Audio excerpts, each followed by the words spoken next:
All right, hi, I'm so excited to be here. I'm so excited to show you guys what I've been working so hard on. A new program that will really allow artists to be involved in our lives, in our spaces more than ever before, and in wonderful, splendid ways. What I'm talking about here is a new way for artists to design the spaces we live in. This is what I'm talking about. Let me explain. We all know that where artists go, so goes everything good. You know, artists move into a neighborhood, suddenly that neighborhood springs to life, the economy of that neighborhood blossoms, everything just turns to gold.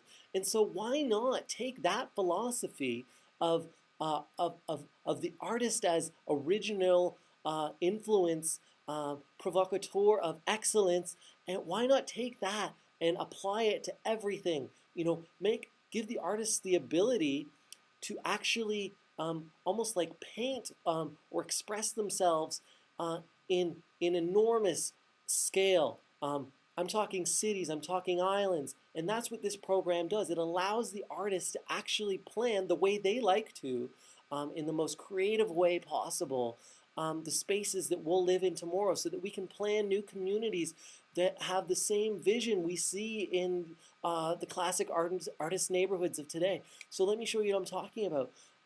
I've got a tracking device on here that will track my movements in 3D so that I can move through space. And the first thing I need to do to create any space is have some land. So we've got water here. We've got the oceans, right? Why not just let the artists build islands, you know, new societies in these oceans? We can easily create land and water. We've been doing it for centuries. So let me show you what I'm talking about. I can just move in 3D space here, and as the artist, I'm now deciding what the landscape will look like. So maybe I want a mountain here. So I get up high. I get up high and I get that mountain. I can virtually dance or just bop my head, and suddenly I have, you know, a rhythm in the landscape, and I can just move forward here and get a little valley, and maybe, you know, maybe people fish down here. You know, so I'm planning the ideal society already just with this landscape. And you know, this is a ideal for this island here in case water levels go up due to climate change. But you know, maybe we'll have a couple low-lying areas. Some drama, some drama to this landscape. So there we go. We've created quite a little island here in not very much time, and that's just how easy it is. Now you just send these plans off to the contractor, and then you've got an island in a few months or years. Now the next thing any island needs, any perfect island needs, is some park space or just some wildlife, and we need trees, we need plant life for that. So I can just paint the trees right onto this landscape. You'll see that happening here. Um, all over the place, trees will start to pop up now.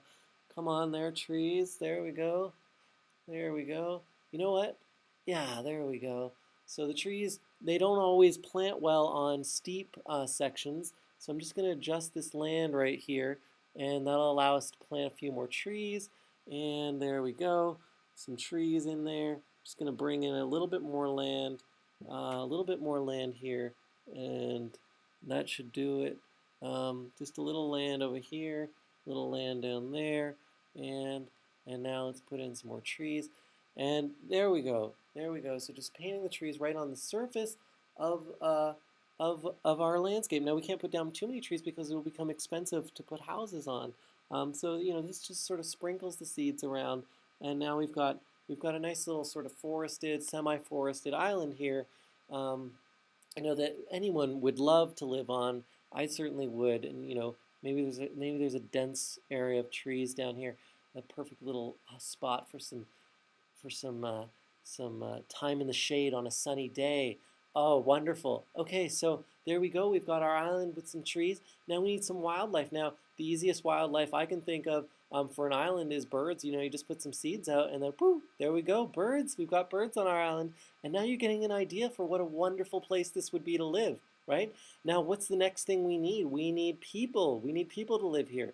Now, I've thought really hard about how people should live in new spaces tomorrow and in you know, future generations. And I don't think we should have divisions, aesthetic divisions between classes. You know, if you have more money, you shouldn't be allowed to have a house higher on a hill that's bigger than someone that's maybe, cutting trees to make the houses, or mining gold for your jewelry. No, we're going to go with a standard apartment, sort of in beautiful pink. Now, I've chosen pink as the designer here. We have the ability to change that color, but this is a suggested color for just this great. Now, I'm just putting in a huge community here of people who wouldn't want to enjoy this. You see our population's up around 4,000 down there at the bottom of the screen. Traffic's a little out of hand, but not to worry, not to worry. Okay, well, let's put in some roads. So when traffic gets this high, of course it's above 100, we can just pave over section. We make this over sections of the island, and that should reduce our traffic. It's the simulator judges how much traffic this kind of population would require. Now, this is a tourist island, so well, not tourists, but the main industry would be tourism. We don't want pollution from factories. That would be incredibly short-sighted.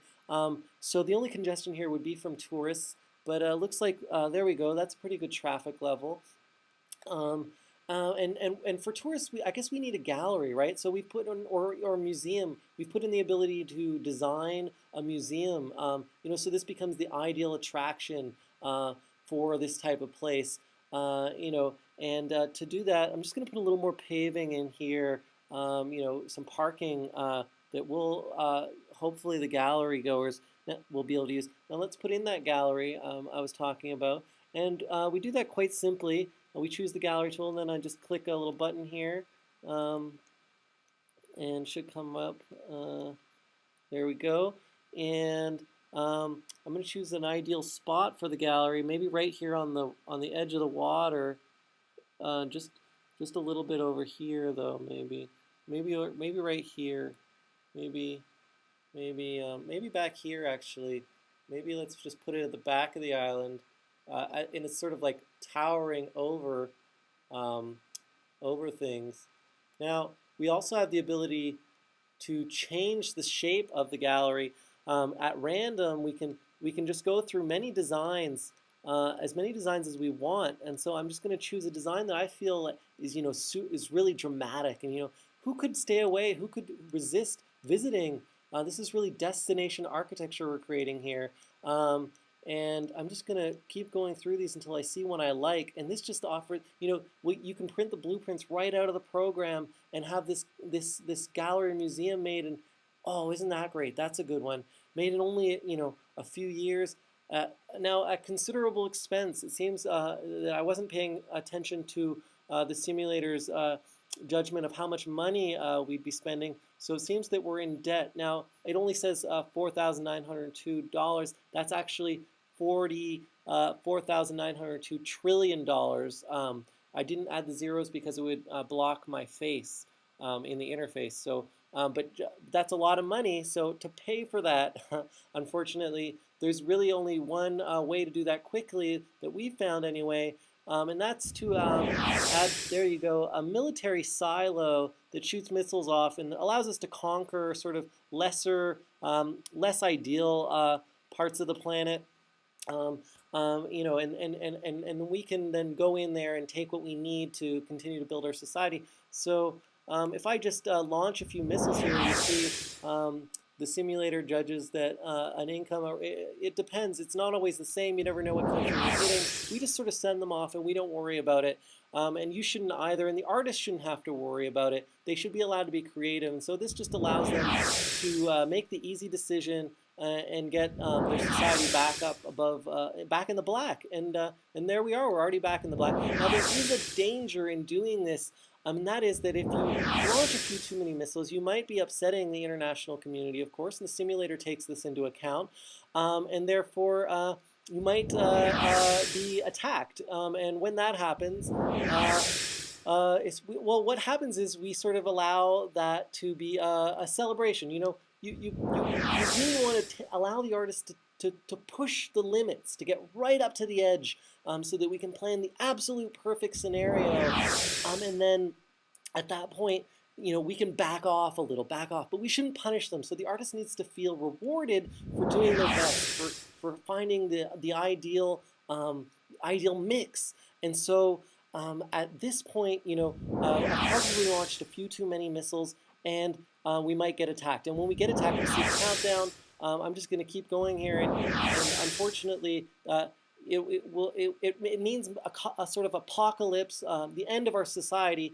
Counterattack is usually nuclear because we are sending actually nuclear warheads here. It's really the only way to make a quick defeat of another nation. So anyway, we're protected. We're in the ocean. Who would ever want to trample on such a beautiful society? Anyway, so well, oh, okay, so yes, all right.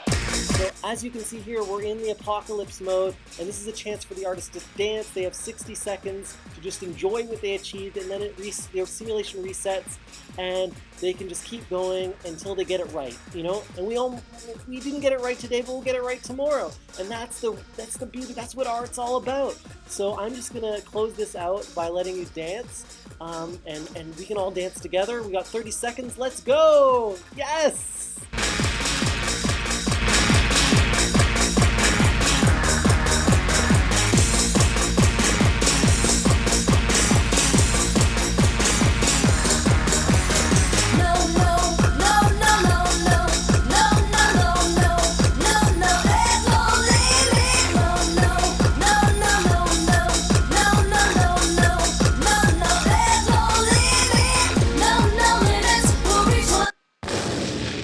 Okay, so population 6,000 dead, but we learned something and we're ready to make the future happen all over again. So I think that's about all the time we have for now, but I hope I can check in with you again sometime soon because we're always developing new tools and new programs, and this is not the end of this program, and it really just means a splendid tomorrow. So I hope you share this vision with me, and I hope to see you again soon. Okay, thanks so much. Bye.